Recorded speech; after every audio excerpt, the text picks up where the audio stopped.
Good morning, my fellow yogic travelers. I'm mighty glad to be alive today, and I hope that you are too, as we continue to live, laugh, love, learn, linger, and live the life we love. All right, affirmations, which simply means saying something to so, can be positive or negative. And so part of that has to do with goal setting, where you put your attention, the direction you're headed, and how do you achieve those goals? Well, it's what I call stepping forward and stepping up. We always progress when calculated risks are taken. If we learn to cut up any project into bite-sized pieces, that becomes a mini goal in and of itself. And as the old statement says, inch by inch, life's a cinch, but by the yard, it's hard. So break it down, as we say. You can face the fear of the unknown. You can face the fear of rejection, looking foolish. That's one of the reasons why a lot of people don't succeed. They're so afraid of failing that they don't set out on any dreams. That way they don't have to be responsible for the fact that it didn't happen. Because once you set out the parameters of what you want, you also set out the parameters of how you can fail. So in your mindset, you have to go beyond fleeting achievement. What you're really attempting to do is to cultivate qualities of your own personality that are solid, that enable you to move forward with determination. And then you understand any success that you have is well deserved. You put in the time, you've earned it. And that's where your self-esteem comes from. Impeccability in your own eyes, not certainty in the eyes of other people. Now, although yoga is the main thing that I recommend for people to do, at some point you understand sitting in silence has some major benefits. You can call it meditation if you want to. You can call it quiet time, downtime, private time.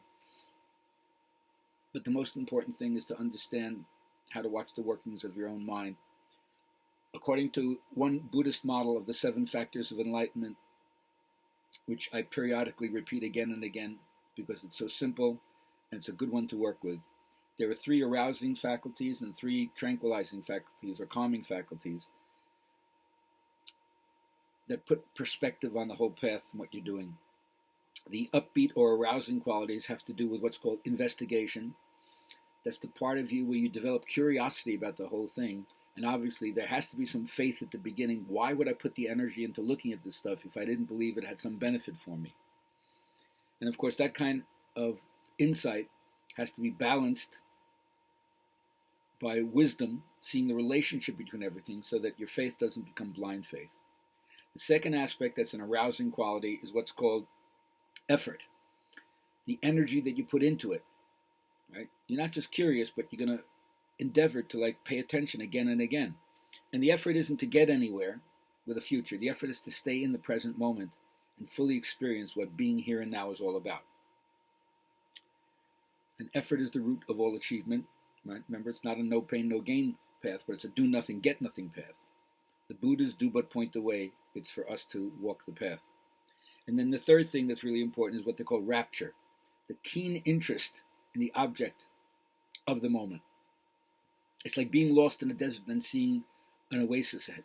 Oh, that joy over all of a sudden realizing what that thing is. So it results in a certain lightness, but it's born of detachment. You're still kind of witnessing the whole thing, but it has an uplifting faculty: investigation, effort, and rapture. The 3 calming faculties, one is called tranquility. Receive everything in a peaceful way, like moving from the heat to the shade. There's that sense of Second one is equanimity. Receive everything without reacting. Don't let your thoughts spike your behavior up or down. Don't be seduced by them or disgusted by them. Just allow it to arise. It doesn't stay. It comes to pass. Just let it go. Empty the mind. And then you have that equanimity or evenness. And then, of course, concentration. Focusing your mind. The one-pointedness of mind. To penetrate. If your mind is superficial and wandering, you can't get too deep. And so they say you have to stay with it like a candle in a windless place. It doesn't flicker. So you have the tranquility, the equanimity, and the concentration, and those are the passive factors. And mindfulness, which is the ability to be aware of what's happening in the present moment, without clinging to the positive, condemning the negative, or identifying and taking to be oneself, any thought is not I, me, or mine. It brings all these factors together and it balances them. And then you end up in the here and now with this perfect combination of arousing and tranquilizing factors.